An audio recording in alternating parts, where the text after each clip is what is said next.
வெண்டைக்காய் காரக்குழம்பு. வெண்டைக்காய் காரக்குழம்புக்கு வெண்டைக்காவை நல்லா அரிஞ்சு வதக்கி எடுத்து வச்சுக்கணும். தேவையான மிளகாத்தூள், உப்பு, வெங்காயம், தக்காளி, தேங்காய் பத்தை அரைச்சிக்கணும். கறிவேப்பிலை, கொத்தமல்லி, புளி, இந்த அளவுக்கு புளி, கடுகு, வெந்தயம், சீரகம்,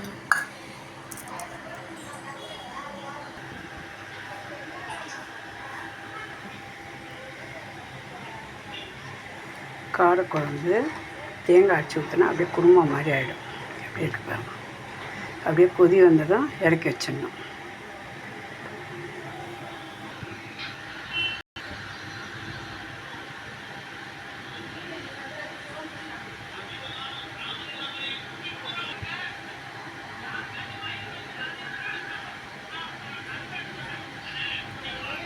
காரக்குழம்பு ரெடி.